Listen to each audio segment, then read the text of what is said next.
Hi, it's Nicole, and today we find ourselves here to do a tag video. I thought it would be fun to do the TBR tag because I'm in the process of trying to read all my unread books, and it could be interesting for you to see a bit of what I have on my shelves and how I'm keeping track of things and all the rest of it.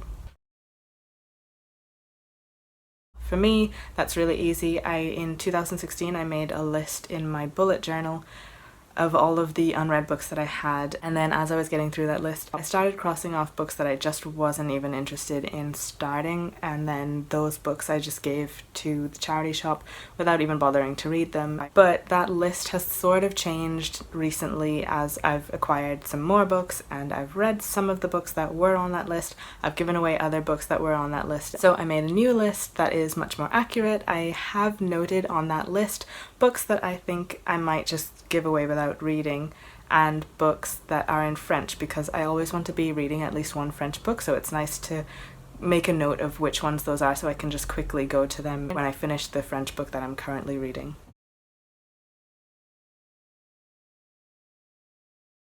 For me, the TBR pile that I'm most concerned about whittling down is my print TBR, partly because I want to become more minimalist, certainly in my physical surroundings. I'd like to be more minimalist generally, and eventually I'll tackle the digital aspect of that more, but at the moment I have more physical books and I find that to be the most jarring. I just pick up whatever I feel like at the time. There's no real science to it, so I don't know, it's kind of a boring answer. There's no calculations or complex decision making, really. I have no idea.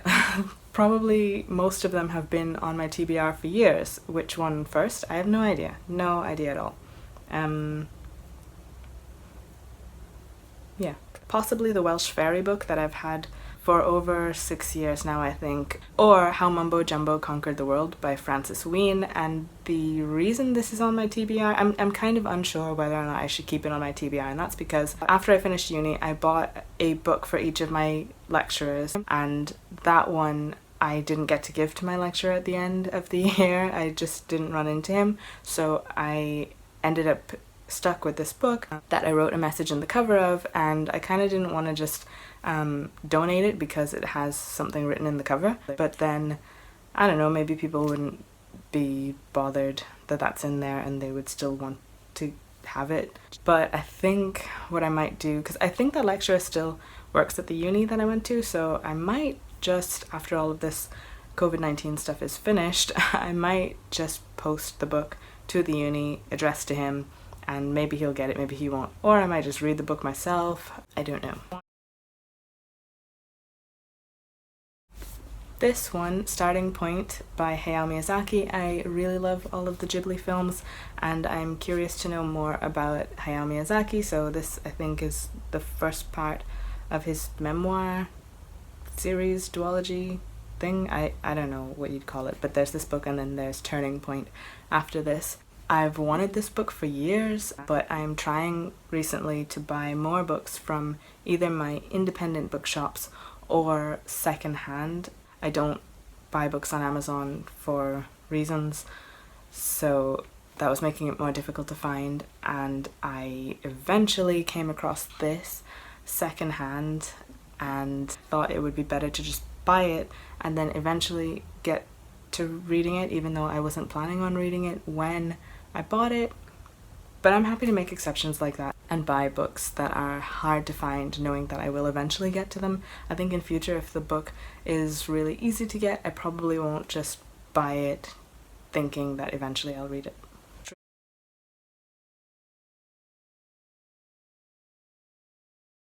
That's something I don't really do very often, even though I'm an illustrator and I love illustration and imagery and design and all of that beautiful visual stuff.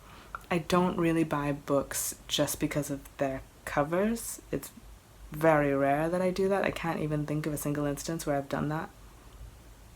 I'm sure I have, but nothing comes immediately to mind. But I do tend to buy books because of the title. I mean, I'd prefer to own a book that is beautiful as well. If there are two options, one's ugly and one's beautiful, obviously I'll go with the beautiful book. Even if it's maybe a little bit more expensive, I would rather have the nicer cover. But I'm more likely to have an impulse buy based on the title of a book than just it looking pretty. This doesn't exist. I don't have any books on my TBR that I don't plan on reading. I think that's kind of a weird one. I am not going to keep any books that I genuinely don't have any plans to read. That would go straight into the donation pile.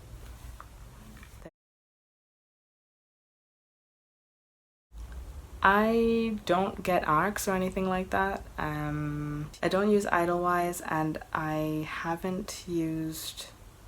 what's the other thing again? And I haven't used the other thing in a long time now, so I tend not to pick up a lot of unpublished books, and the amount of time that things spend on my TBR, it certainly wouldn't be unpublished by the time I get around to reading it.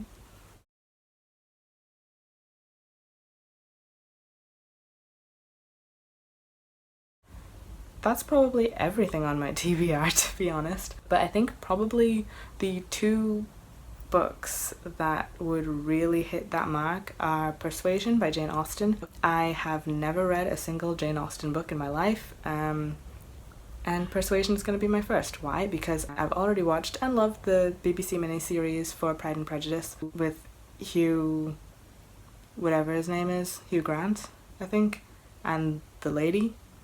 I don't know celebrities, but I've already watched that and really liked it, and I've watched it loads of times, and I find it really difficult to read a book after I've watched the film or TV adaptation of it. So I thought I would go with Persuasion instead, and I'll see what I think about it. The other book that it seems like everyone else has read it except me is The Song of Achilles by Madeline Miller. Is the other book that I have not read yet, but everybody else seems to have read. That's more contemporary, and by the time I read it, maybe it will already be a classic. But I've heard that it's really good. I am looking forward to getting around to it. Hopefully I get around to it sooner rather than later.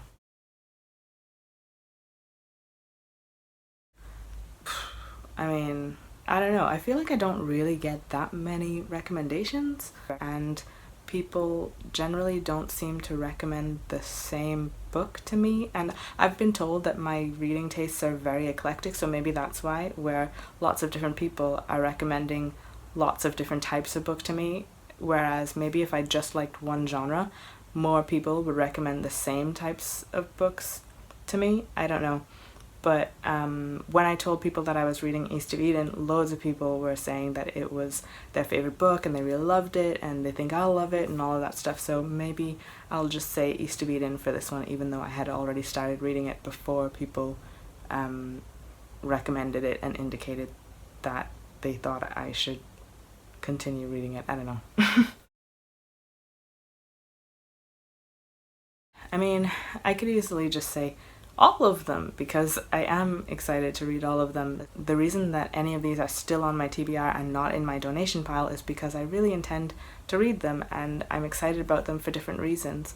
But I guess one of the ones I am very excited to read is We Were Feminists Once by Andy Zeisler. Andy Zeisler is one of the co-founders of Bitch magazine, and I've worked with them a few times before in a freelance illustration capacity, and I really love the work that they do. I think they're so smart. They're really great at their critical analysis of pop culture, among other things, and listening to their podcasts or reading their content has introduced me to a lot of new ideas and perspectives that I wouldn't necessarily have thought of before. A lot of the time I will watch something or be planning to watch something, and then I'll read their review and think of that thing from a completely different perspective. And I'm really interested in hearing what Andy Zeisler has to say about market feminism, because I think the book talks about how capitalism co-opts feminism, and I think it does this with lots of other revolutionary ideas and makes them marketable and waters them down in doing so. And I'm really interested in that discussion, so I'll just say that one for this rather than just saying every one of my books I'm really excited for, because that's obvious. When I first made the list, I had 50 books on my TBR shelf.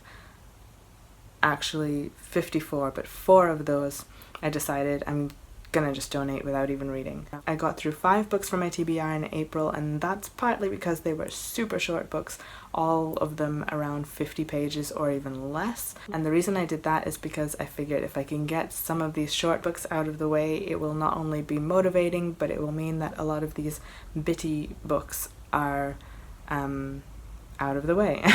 And then another 4 of those books I'm already a third or a half of the way into, so maybe soonish I'll already have about 1/5 of my TBR tackled, I'm hoping. But you never know, because I am a slow and easily distracted reader, so we'll see. So that's where we are in terms of my TBR, what it kind of looks like a little bit. If you're interested in seeing a list of the books on my TBR, I will maybe put a list, or should I do a video on that? I don't know. Let me know if you want me to just put in the comments a list of all the books on my TBR, or if you would prefer me to do a full-on video on the books that are currently unread on my TBR, and I can get through those all in one haul type video, just because I don't tend to do hauls, but I guess this would be that sort of video where I haven't read the books yet, but I'm talking about the stories behind why I got them, or what I think about them, or what I expect from them. I can maybe do a video like that in the series of TBR elimination or something, because I think that could be fun. I mean, that could be fun even for me, because I feel like as I'm talking about some of the books, I might end up realizing that I don't actually want to read them that much, and then I might donate them, and that would be really great for me. I feel like the whole decluttering things shebang is totally my jam. So let me know. I might do it anyway though, because I mean, I do what I want, you know, just whatever, but I thought I'd throw it out there. I was planning on taking more stuff from my shelf, because this set of shelves is the one that has most of my unread books on it, and I thought I might take more things from there as I was talking, but I ended up being lazy, and I'm more likely to just put some book covers up here instead. Let me know if you prefer seeing me hold the thing. I don't know. Anyway, that's all for now, and I'll see you again next time. Bye!